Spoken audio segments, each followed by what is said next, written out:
To introduce Diana, our speaker today, for us. So she obtained an MSc in microbiology from the University of Philippines, Diliman. In 2006, she moved to the United States to pursue a PhD in microbiology here at UIUC with Dr. Richard Tapping. So then she progressed to look at, joined Ralph Weichelbaum's lab at the University of Chicago. And then she recently came back to IGB to work with Paul Hergenrother's lab as a fellow in IGB fellow in November 2019. So without further ado, I'd just like to introduce Diana, and let's welcome her with kind of virtually clapping. It's a strange situation we have here today. Yeah. Good afternoon, everyone. Thank you, Steve, for the warm introduction, and thank you for the opportunity to present our work. I assume everybody can hear me okay? All right, so what I'll be presenting to you today is how we built our campus saliva-based COVID-19 surveillance system from scratch. So it's from my point of view, and I'm sure you've heard some different versions from Dr. Hergenrother, Dr. Marty Burke, and also from the Chancellor. So as we all know, sorry, it's not moving. I don't know why.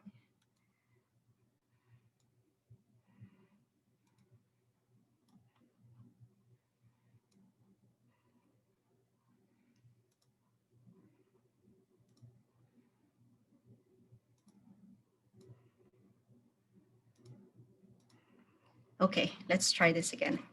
So you can see the slide, right?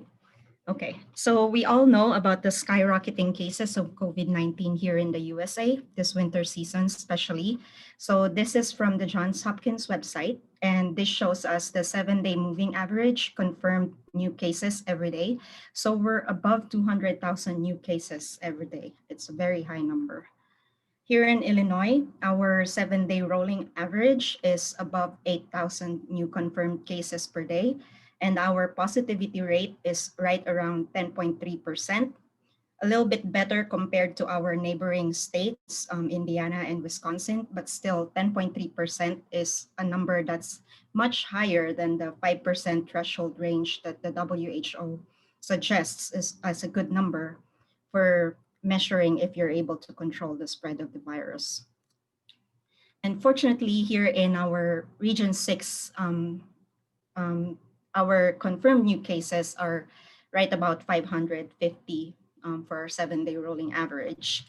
And much better is here in Champaign because of the amount of testing that we're doing. The Champaign-Urbana Public Health District actually has to separate the numbers which shows without the UIUC numbers, which is, so our positivity rate would be around 6.8%. And if you include the UIUC saliva test here in Champaign, the positivity rate is at 1.9%. And then from our SHIELD dashboard, we know that within here, within our campus, our new cases are at a really low number. So as of yesterday, the new case number is 14. And we've been able to manage our 7-day positivity rate to a very low number. So as of yesterday, it was at 0.2%.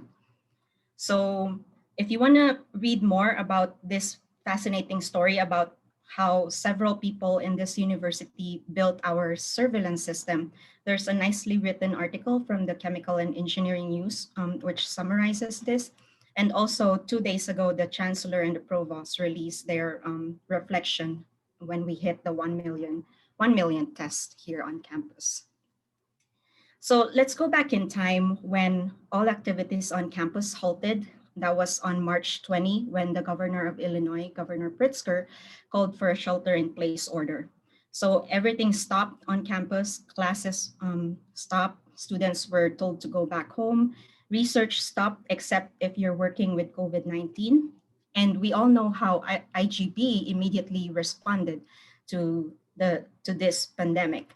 So our very own Professor Nigel Goldenfeld and Professor Sergei Maslov, they helped the governor of Illinois and as well as our campus to project some calculations to show or make some predictions as to how we can, as to how to control the spread of the virus. So they informed the governor what to do, and that's why Governor Pritzker called for the shelter-in-place order. And for the testing side, back then, the gold standard was to use nasopharyngeal swabs that are placed in VTM media, and then you perform RNA purification and then RT-qPCR. But we all know that the VTM and the swabs, as well as the RNA purification kits are in short supply because of the global demand. So everybody was using these. And we also know how IGB responded to help the state um, make some more of the VTM so that the testing here in our region, as well as other parts of the state, could continue. So with the leadership of Professor Chris Brook, several volunteers here at IGB helped produce VTM media. So we were able to produce supplies at least 200,000 COVID-19 tests. So in addition to VTM, there were also some groups that made some swabs, and also the Biotech Carver Center, they loaned their RT-PCR machine to Carl so that the testing capacity would be increased. Even so, at peak VTM production by the volunteers, so 500 person hours per week, or about 12 people working 40 hours, we were only able to produce enough VTM for 36,000 tests. So it's still not enough if you want to test a bigger population. So our campus population is around 40,000 or greater than 40,000. So if we're going to go this way, it's going to be very challenging. And so Dr. Paul Hergenrother, so he's part of the COVID-19 steering committee, and he asked me and a few members of our lab about our opinion, because he has always believed that we need to develop a protocol where everyone can be tested frequently. So here on campus, as part of our reopening plan. So the first challenge was it's kind of challenging to make everyone go to testing if it's through nasopharyngeal swab, because not everyone will want to get their noses poked with a swab. Fortunately, around that time, Yale already came out with a report showing that the virus can be measured in saliva. In fact, the numbers are higher compared to what they can measure from the nasopharyngeal swab. And also back in April, Rutgers was able to develop their own saliva collection device, so suggesting that they were also able to measure the virus from saliva, but their protocol also involves using RNA purification kit and then RT-PCR. So Paul further asks, what are your thoughts on sourcing of all the items needed for post-saliva collection? So the first answer was we need to address, obviously, all of these bottlenecks. Like we could make our own homemade RNA purification kit, but still it will be very much dependent on a lot of different reagents. And so he ultimately asked, well, can we skip the RNA extraction step? So that eventually became our main objective for this testing project, where we use saliva as our specimen and then cut out the RNA extraction process and still do RT-qPCR. This is challenging because, as we all know, if you've worked with RNA, saliva has several proteases and RNases. And if your virus is made up of RNA, then you'll have some significant challenges to overcome. So both Professor Marty Burke and Professor Paul Hergenrother are part of the COVID-19 steering committee that's tasked to devise a plan for campus reopening in the fall semester. So Paul passed around the idea to the COVID-19 steering committee and then recruited several other professors from other departments. So Professor Tim Phan from VetMed, and then Professor Chris Brook from the Department of Microbiology. And each of them sent their postdocs and research technician. So Dr. Holland from Tim Phan's lab, Dr. Alnaji from Chris Brook's lab, and Kelsey Green from Marty Burke's lab. And initially, this project was called the Test Everyone Initiative, and it's completely funded by the University of Illinois, Urbana-Champaign. And then eventually, this was the name was changed to COVID-19 Shield Target Test and Tell. So this is the current name. And if you see the Target Test and Tell part, the test is in all caps, so suggesting the importance of this test in our overall surveillance strategy. So when the team met and planned the project, so we wanted to address why SARS-CoV-2 is difficult to control. So in a campus setting, majority of the population are younger in age. So there would be a high percentage of people who are asymptomatic. And also around that time, and I think until today, the CDC recommends testing only if you are symptomatic or if you know that you've been exposed to someone who tested positive for the coronavirus. But as I've mentioned previously, Paul is really pushing for testing everyone on campus. And so we know that 50% of the spread is coming, if not more, is coming from asymptomatic or pre-symptomatic cases.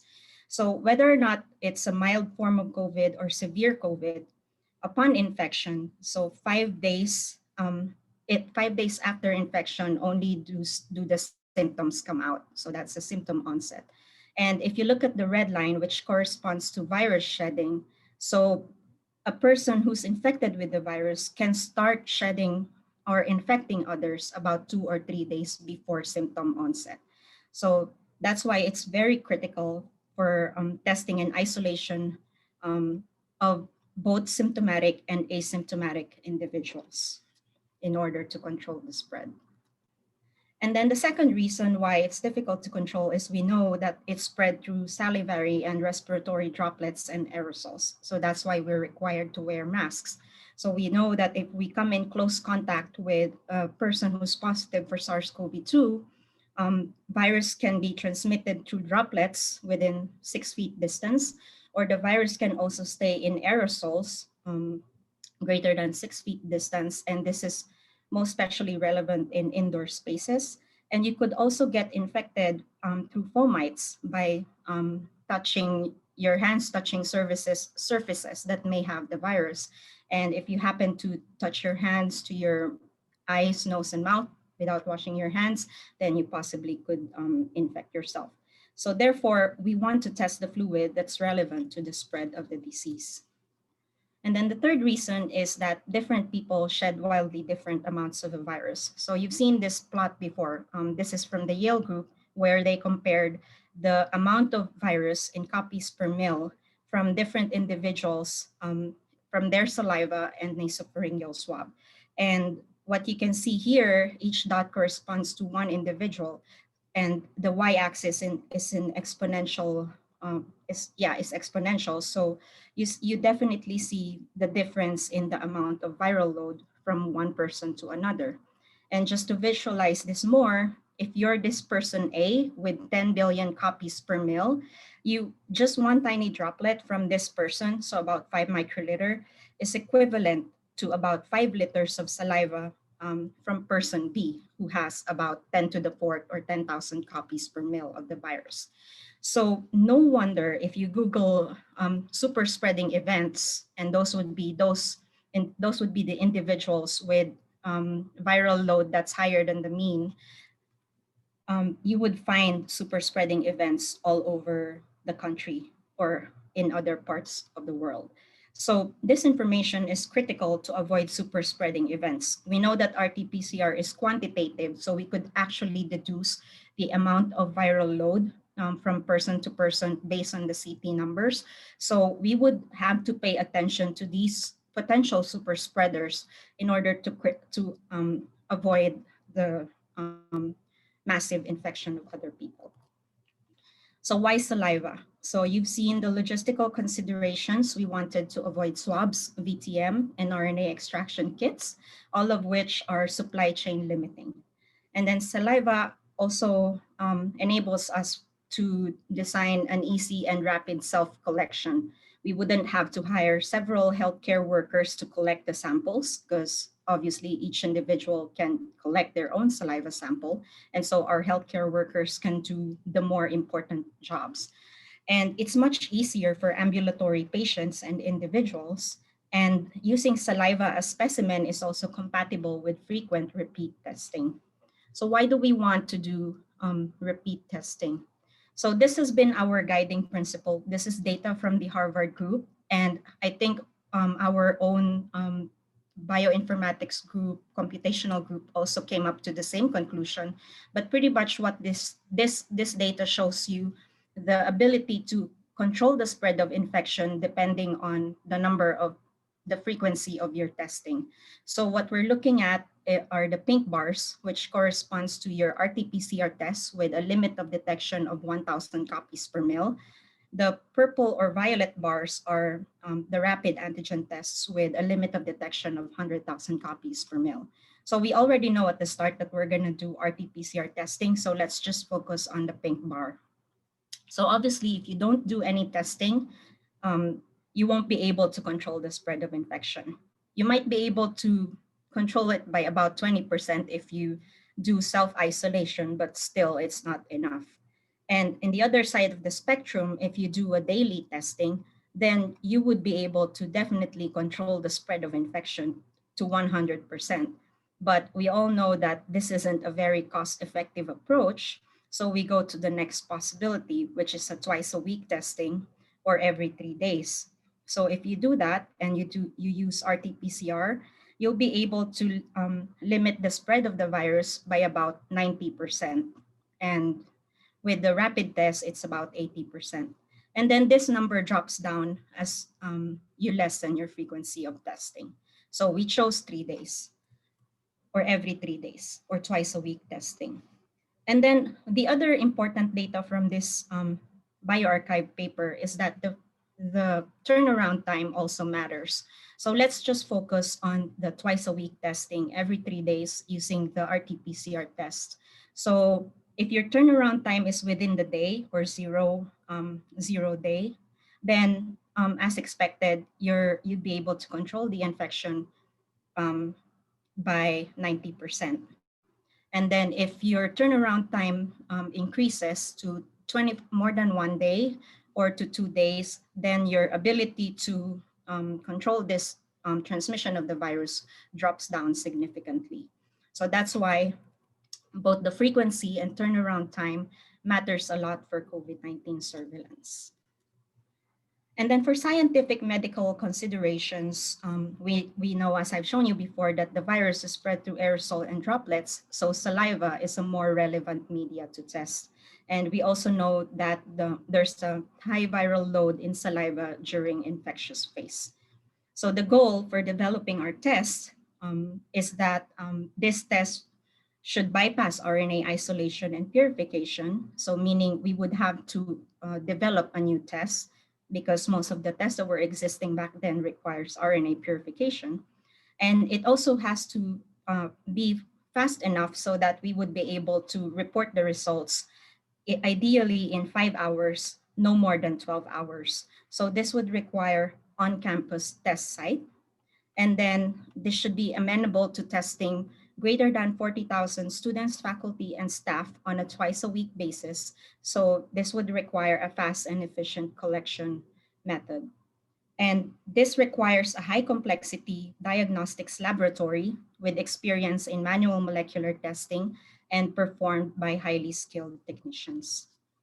So as you can see, we have many significant challenges for developing this SARS-CoV-2 diagnostic testing on scale. We have the scientific, regulatory, and logistical.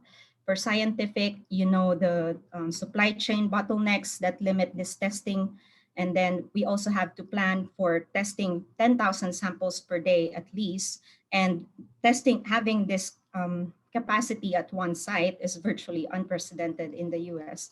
And there's very little time to develop the protocol. We're under pressure. So the project started in May 4th with the goal of having the testing operational by July 1st. And we literally started from zero, no existing SARS-CoV-2 diagnostic testing on campus. We didn't even have a lab. Our team was a mixture of different people from different labs. So we have to find a lab where we can do the experiments. And then for regulatory challenges, This diagnostic testing must be performed in a CLIA certified lab. And there are a maze of regulations. We have to address the biosafety protocols, IBC, and then IRB for collecting human specimens, as well as HIPAA for privacy laws.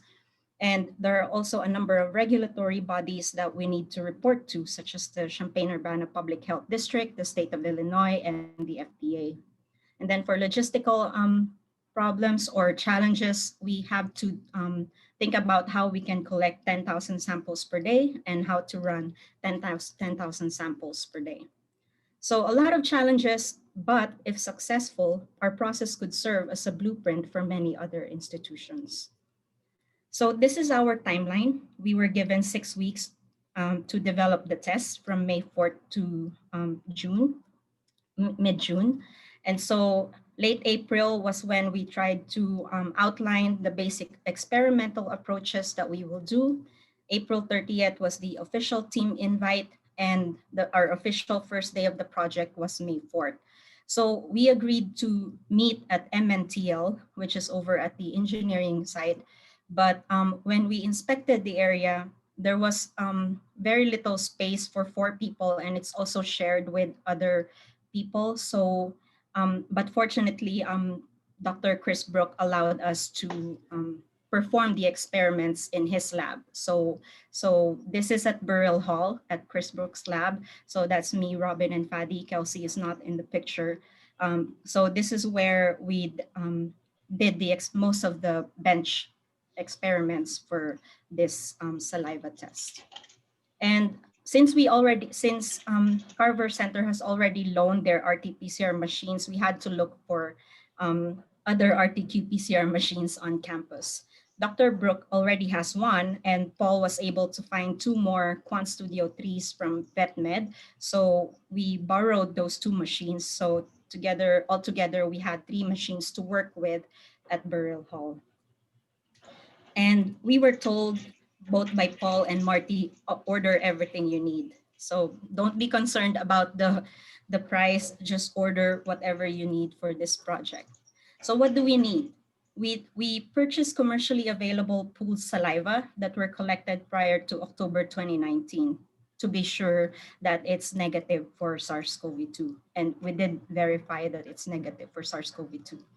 And because we're biosafety level 2 campus, we can only work with inactivated viruses, and this we could get from BEI resources. So we purchased 2 different versions of SARS-CoV-2, one that's gamma irradiated and the other is heat inactivated. However, this is in short supply, limited supply, and you have to have an account at BEI resources to get this. So this didn't come in early enough. It came in mid-May before we were able to get our hands on this virus. And fortunately, Chris Brook ordered some other strains of human coronaviruses. So the common cold viruses 229E and OC43. So both were obtained from the UTMB repository.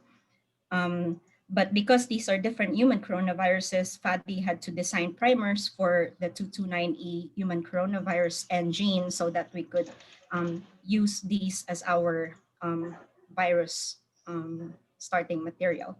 And of course, we need to have our RT-qPCR reagents, the TACPAT, and primers and probes.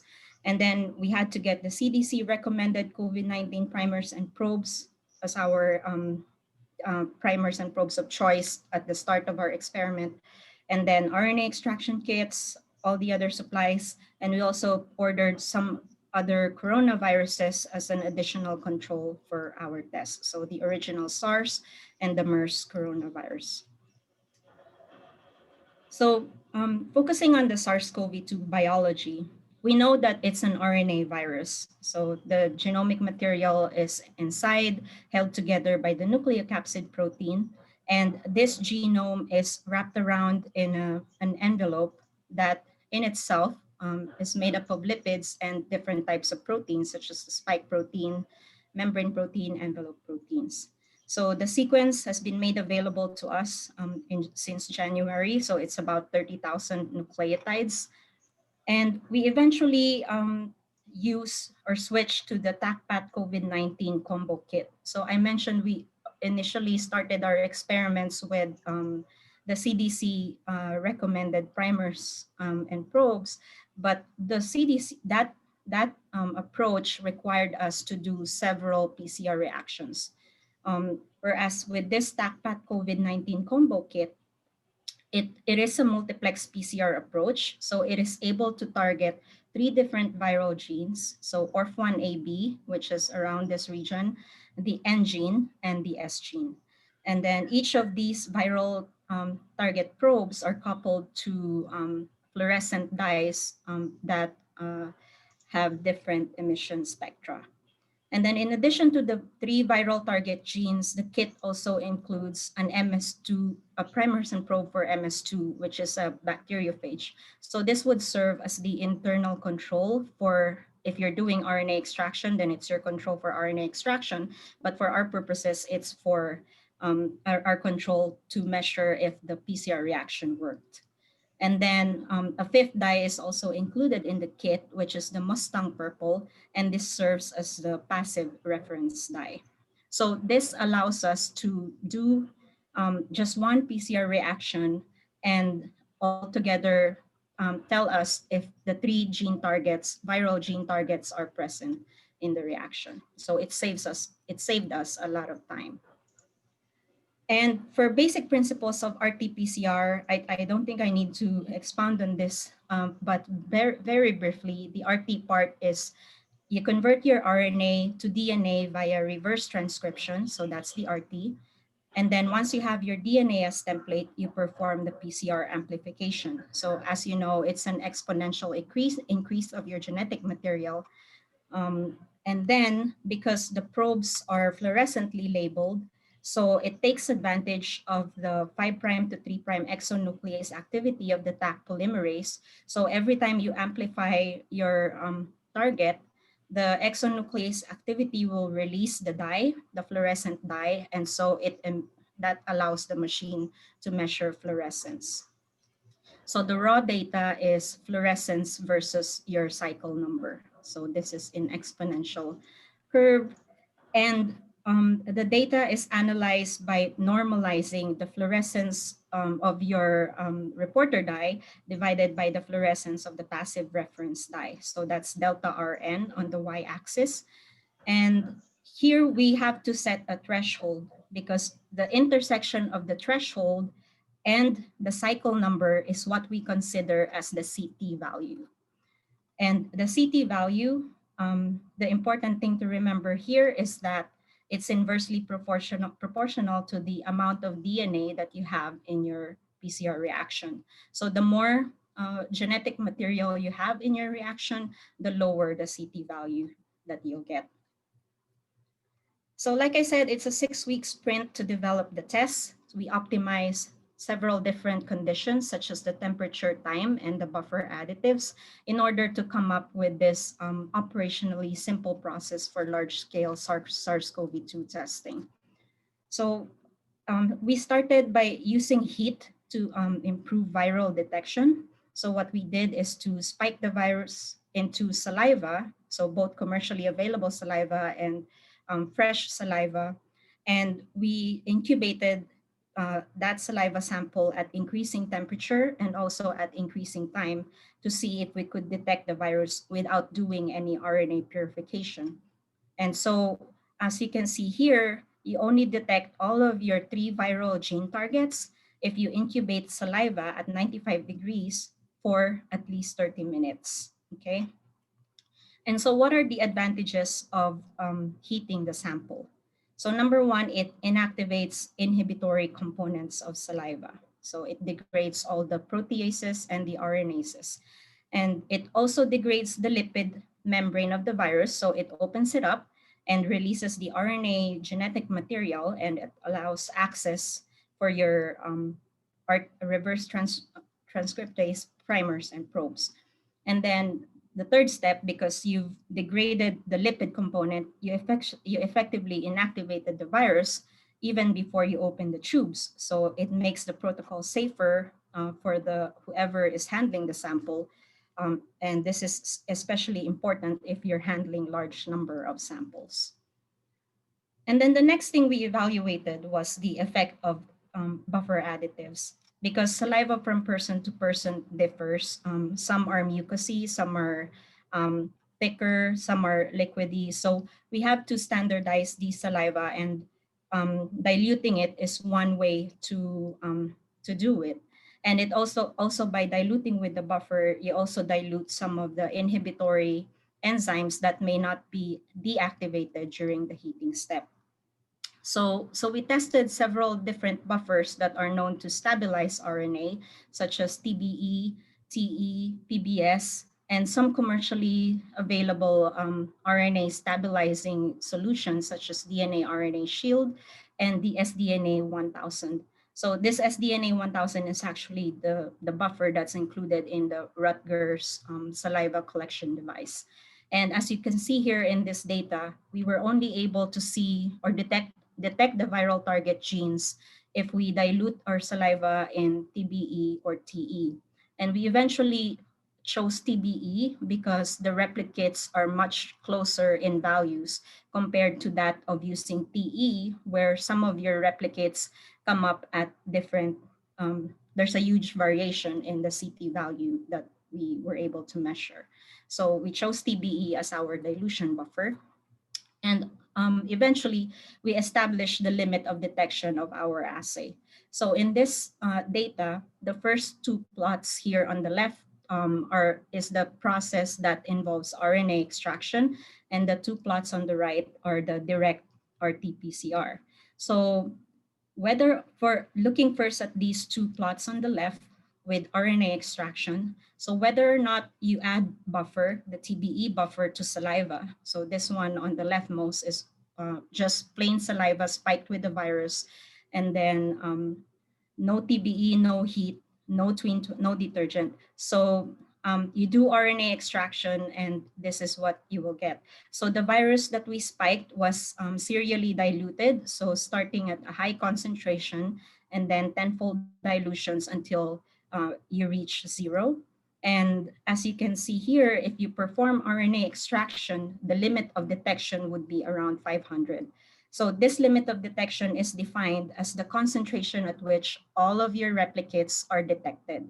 So if one of them did not get detected, then that would be below your limit of detection. So in this approach with RNA extraction, it's 500 copies per mil. And then if you if you spike saliva with the virus and then dilute it with TBE and heat it, no detergent, perform RNA extraction, the limit of detection is still at 500 copies per mil. And then now we go to our approach where we don't do any RNA extraction. So this third plot here is saliva spiked with the virus and then diluted with TBE and then heated it, no detergent. And what we got as our limit of detection was 2,500 copies per mil. So we thought, okay, maybe we need to add one more component in order to improve the release of the RNA in saliva. So maybe the heating did not completely deactivate all of the enzymes that are present in saliva and did not completely open up the virus. So that's why we decided to add a detergent. So we chose non-ionic detergent Twin 20. And upon addition of this detergent, as you can see here in our serial dilution experiment, the limit of detection improved from 2,500 now to 500 copies per mil. So it's similar LOD to what you would get with that of performing an RNA extraction step. The only difference is that the CT value that you would measure with this direct PCR at 500 copies per mil is around 33 compared to around 30 if you perform RNA extraction. So losing 2 to 3 cycle CT numbers is one of the consequences of cutting out the RNA extraction part. But still your limit of detection is at a pretty good number and comparable to that with an RNA extraction step. And so we showed that this limit of detection is reproducible by performing at least 20 replicates at that limit of detection and showing that you can detect your viral target genes. So we initially tested 500 copies per mil, but not all of our replicates came out.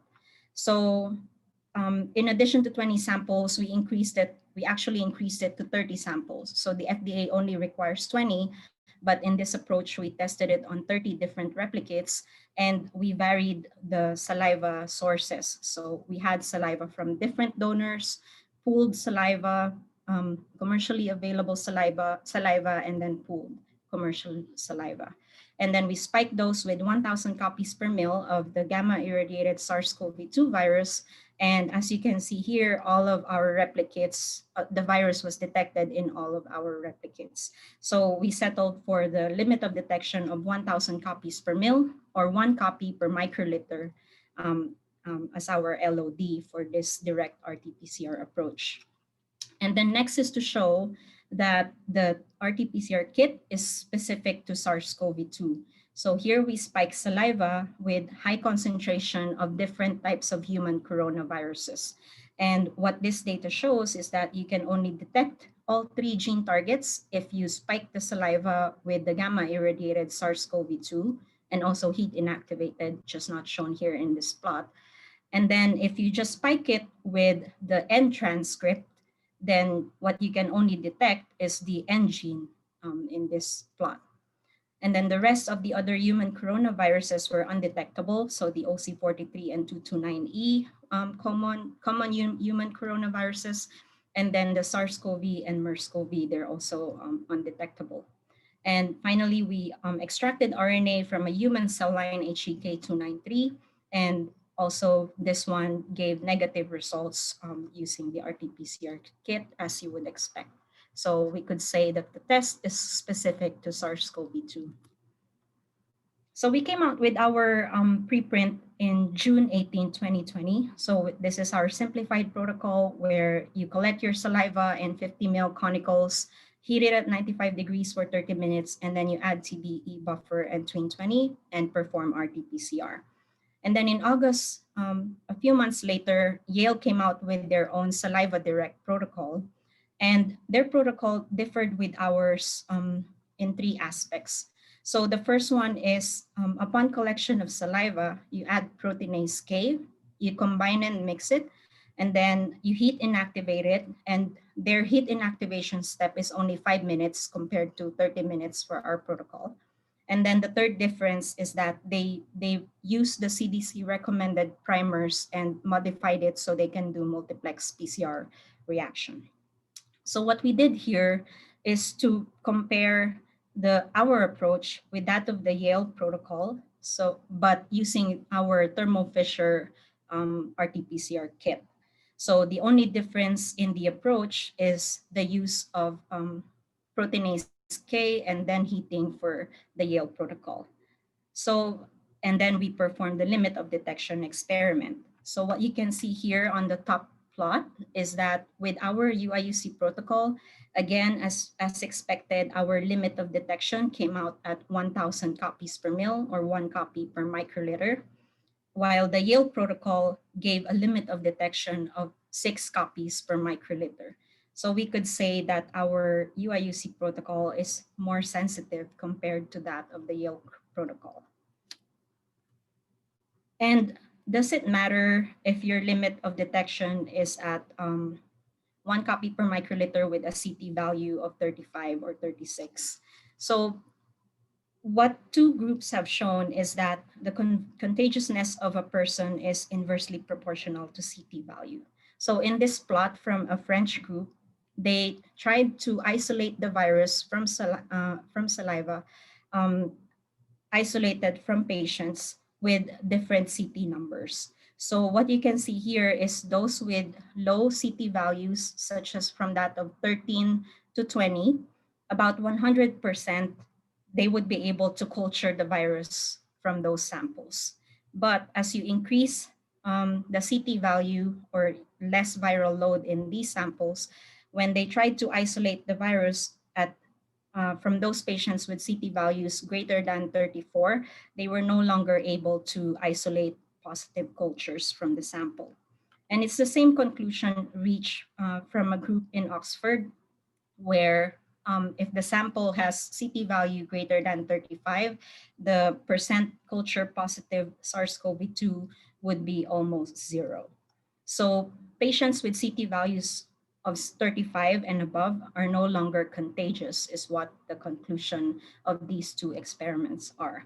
And most likely, those people with CT values greater than 35 are just viral remnants if you're at the tail end of the disease, or you're just starting to, the virus is just starting to increase within the host. Okay, so the next question that we try to answer is how stable is the virus in saliva?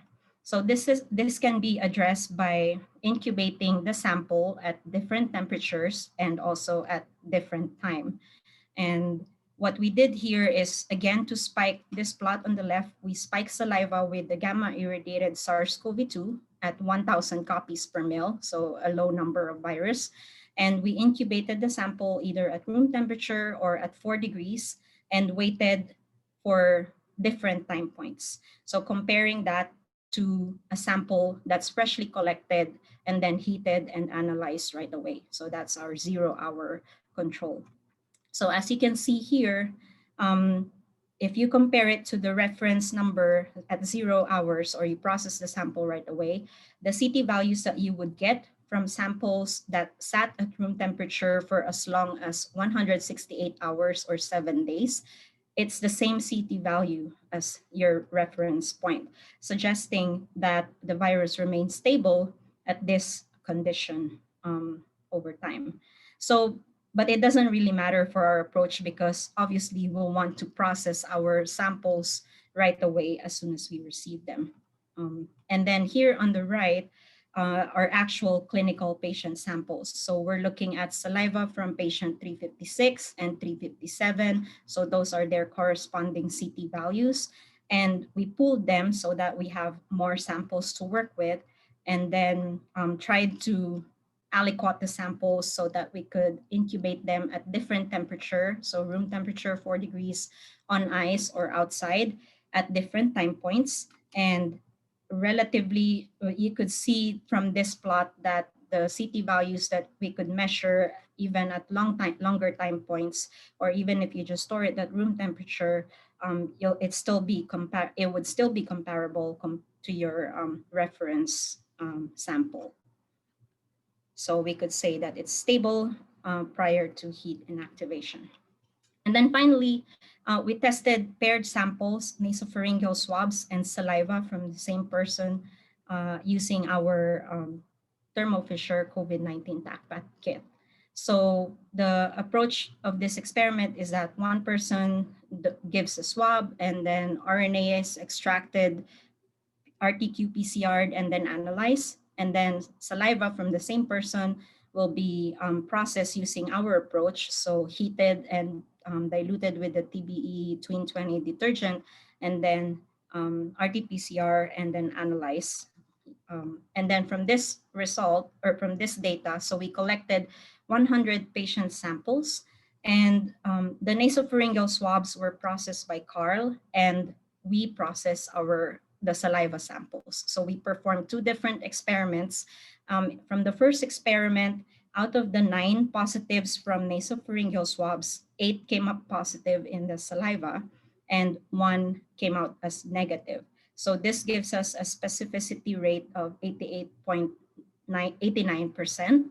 And of the negative samples, all of the numbers match. So our specificity rate is at 98.9%. And then when we repeated this experiment, all 9 samples came out positive, and that one sample that was negative in the previous experiment actually had a very high CT number. So it's right at the detection limit of our protocol. So in this particular experiment, it came out. So now we have a calculated sensitivity rate of 100%. So the road to 1 million tests. So I told you that we started this project on May 4th. And by mid-May, we had our first few promising experimental results. So the actual inactivated SARS-CoV-2 arrived in mid-May. So before this, we were using the flu virus, the 229E human coronavirus, as our stand-in.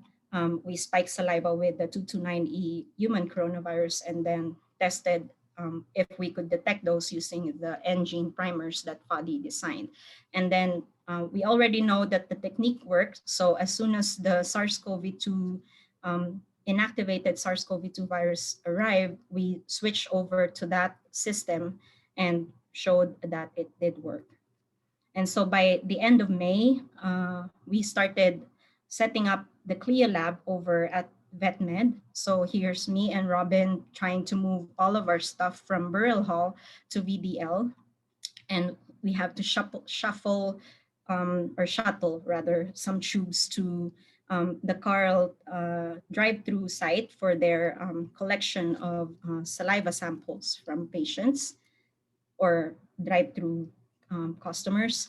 And because we were at Burrell Hall, we were doing our experiments at small scale. So they're in 1.5 ml tubes, and the temperature was regulated using heat blocks or PCR machines. But eventually, if we're gonna collect the samples in 50 ml tubes, we have to perform all of the experiments, repeat all of the experiments in the 50 ml conical, just to show that it's the same limit of detection, same everything. And we anticipated that if we're gonna do 10,000 tests per day, we're gonna need either a huge oven or a huge water bath to accommodate the increase in number of tubes that will come into the CLIA lab. So we eventually decided to go with a water bath because the temperature regulation is much more stable in a circulating water bath compared to a dry oven, where every time you open the door, the temperature would fluctuate so much. So we purchased several 89-liter water baths that we distributed all over our test site. And so once we determined that the protocol can be translated to 50 ml tubes, we started analyzing our clinical samples. So this is around the first week of June. And by mid-June, the chancellor was able to announce the reopening plans. Everybody else on campus were allowed to come back and resume all research activities that were suspended during the shelter-in-place order. And by June 18th, we released the saliva preprint at bioRxiv.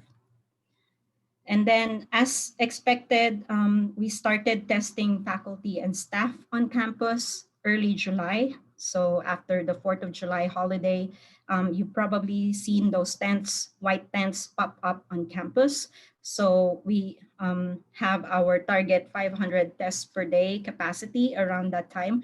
So we only opened a few tents just to try out this system of collecting samples at the different tent sites and then delivering the samples. So drivers would come in, collect the saliva from the tents at the top of each hour. And because our sample size is gradually increased every week, we needed extra help. So VDL Molecular Lab provided us with 2 research specialists, Therese Iget and Yvette Vlach. And also the Carver Biotech Center sent their 2 research specialists, Leslie and Tina, to help us out with the increase in demand. So all 6 of us, me, Robin, and the 4 research specialists, we worked to be able to process 500 tests per day, eventually increasing to 1,000 tests per day. And by early August, the robotic system came in, the liquid handling system came in. So this actually helped us a lot to speed up the transfer of saliva to the 384 well plates that contained the reaction mix. So we gradually increased. Early August, we were at 5,000 tests per day. And obviously, we needed to hire more people if we're going to do 10,000 tests per day, greater than 10,000 tests per day. So eventually, we were able to assemble a team where if we run at 24 hours, 3 shifts, each shift would have about 8 to 10 people working around the clock. And so that enabled us, by hiring more people, it enabled us to have a testing capacity that's greater than 10,000 tests per day. So in August 15th, that's when the students started moving back in, and our testing capacity was greater than 10,000 tests per day. And this is me holding one of the shift huddles, trying to bring everyone to the same page as to what batches have been analyzed, how many samples still need to be processed, etc. And this is me trying to load our 6 different RT-PCR machines. Each of them has 384 well plates, and so that's how we were able to increase our capacity to greater than 10,000 tests per day. And also some volunteers from the the College of Engineering, they helped us improve our collection racks. So before, they were in racks of 24 samples, and they clipped them together so that each clipped rack now can contain or hold 96 samples. So that improved our efficiency further. So as soon as we get those racks from the test sites, we load them directly to the water bath and then transfer them to 96 deep well plates that contain the buffer. So all of these, all the changes that we made allowed us to increase our capacity to greater than 10,000 tests per day. And then, as you all heard from the Chancellor 2 days ago, we hit our 1 million test milestone. So this test lab is set up at the VetMed Diagnostics facility, or Vet Diagnostic Laboratory. It's because they're already set up for COVID-19 work. In fact, the coronavirus that's reported in one of the tigers at Bronx Zoo was analyzed here on campus. So this VDL is under the directorship of Dr. Rick Fredrickson, and then Dr. Tim Fan, he became the director of the COVID-19 operations here on campus. And then Dr. Kathy Bess from the Neuroscience Department, she joined the team and she served as the lab manager, overseeing the 3 different shifts, and each shift had a leader. So at the interim, or back in August and September, these were the leaders for those 8-hour shifts. So one shift would be taken over by Robin, and then the other one's me, and then the third one is overseen by Dr. Lei Wang. Today, we already went back to our respective job assignments, so these positions have been delegated to the current staff at the VDL COVID-19 testing facility. And as you know, from our dashboard, we hit already more than 1 million tests and 0.20% case positivity rate, which is a very good number, meaning we've really controlled the spread of the virus here on campus. We did experience a spike around August, and this was expected when the students moved in. And then some of those were not following the social distancing rules and still holding parties and disregarding contact tracers. So that's why there was a further increase in spike. But with some readjustments in our target, in our testing, like assigning undergrads to 3 times a week testing, we were able to control that spread of the virus. So we have been able to relatively maintain a low case positivity rate. So the most important information is that by doing this approach, there's 0 hospitalization and 0 death reported on campus. So what I told you is mostly from the test part, but there's also a target team and a tell team. So the target team are the ones led by Dr. Goldenfeld and Dr. Rebecca Smith. So they're the ones who decide which population to do some more testing. So they identified the high-risk populations, mostly undergrads, so switch them over to a 3 times per week testing. And then for the tell team, as soon as some positive results come out, they are retested from the original tube before they are reported. And then from VDL, Julie Steinman will pull out these positive samples, report it to McKinley Health Center, and that's where Dr. Robert Parker and Dr. Melvin Fenner identify the number of new cases for that day. And then the results are also passed on to the Safer in Illinois app that's developed by Dr. Bill Sullivan and Nick Vance. And also the TEL team has the SHIELD Team 30, which identify positive individuals right away and contact them within 30 minutes of them receiving the positive results. And so as per CUPHD, there's no spread of the virus from campus to community. And other institutions have not been as fortunate. So some other institutions, they had to switch to online classes because they're not doing the same approach that we chose to do. And the common theme amongst these different campuses is that they're only seeing the tip of the iceberg. So they don't perform their capacity, or they only perform about 800, 700, or 1400 tests per day.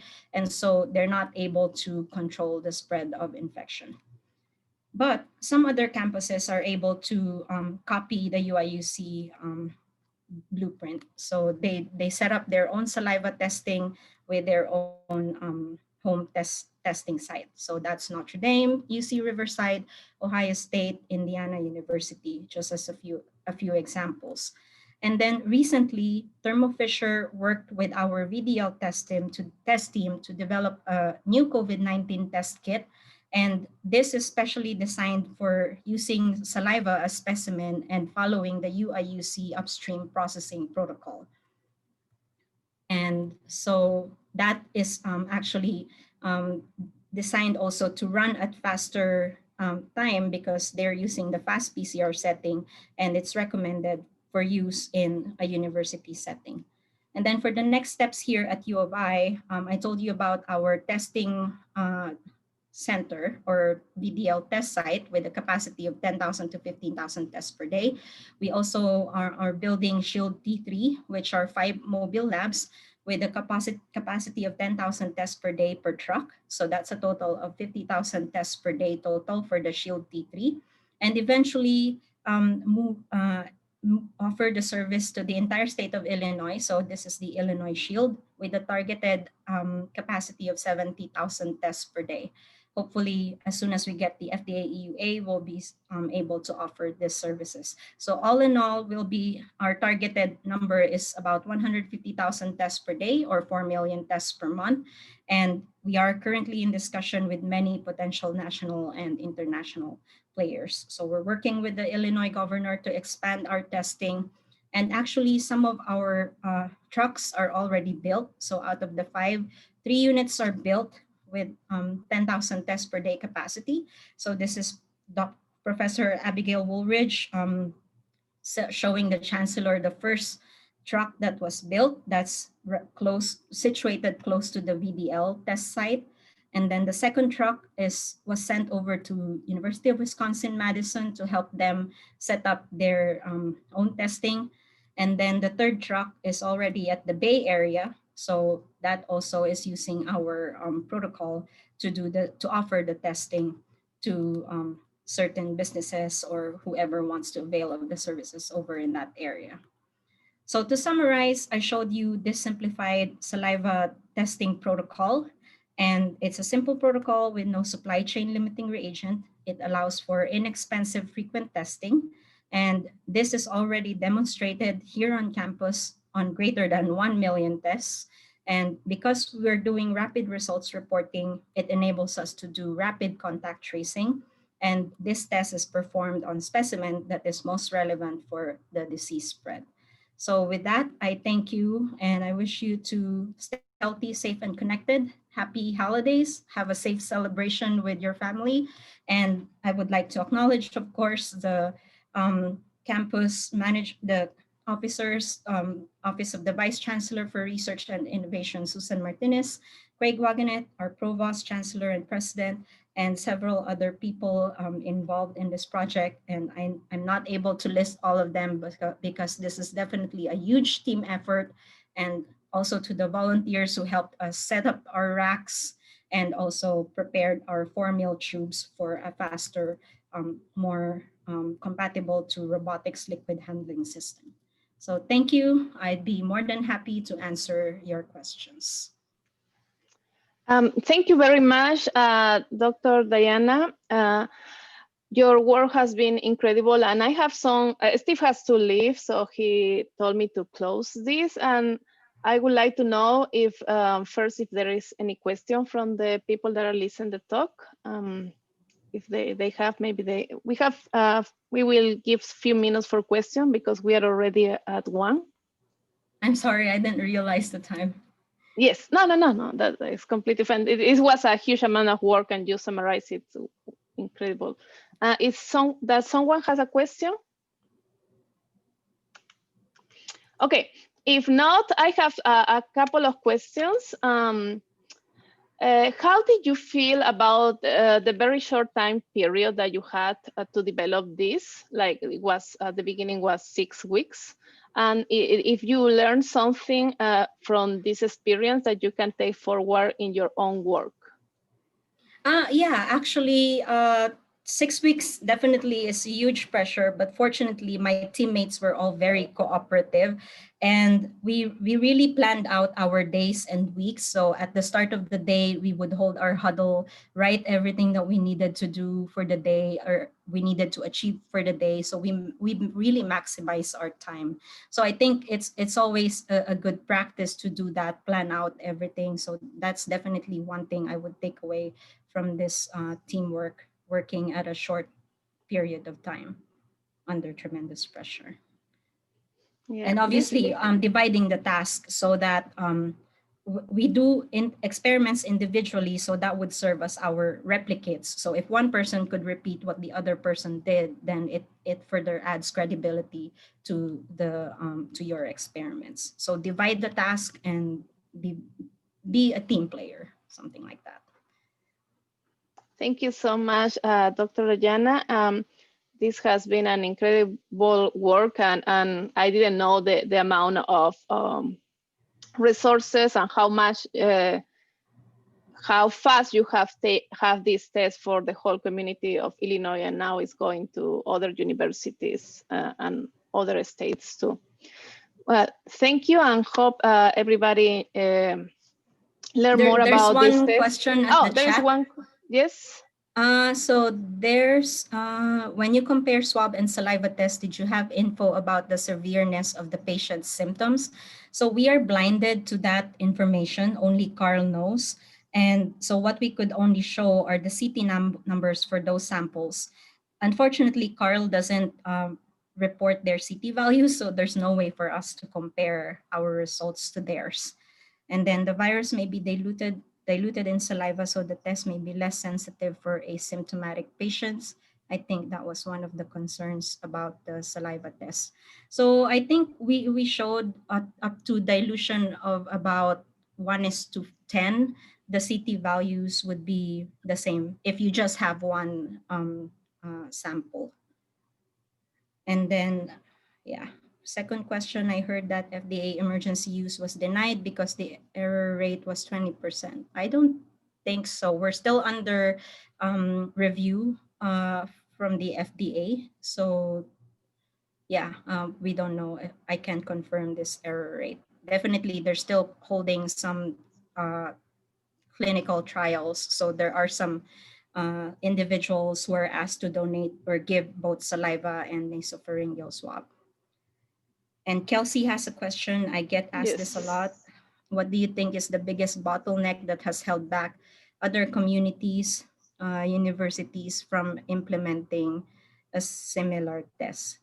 So I guess I'm not absolutely sure, but I guess it's the decision to shell out a huge amount of money, right, for the testing, and also making this mandatory for everyone. So obviously our Safer Illinois app is one of the approach that we did, so that everyone goes through testing. Because if you don't show that your negative result in that app, then you don't get building access. So that forces everyone to go get the test. So yeah, those are the only few answers that I can give. Thank you very much for your time, and let's finish this talk, and hope to see you in the next talk that we will have for the Postdoc Association. Thank you. Thank you. Have a good day.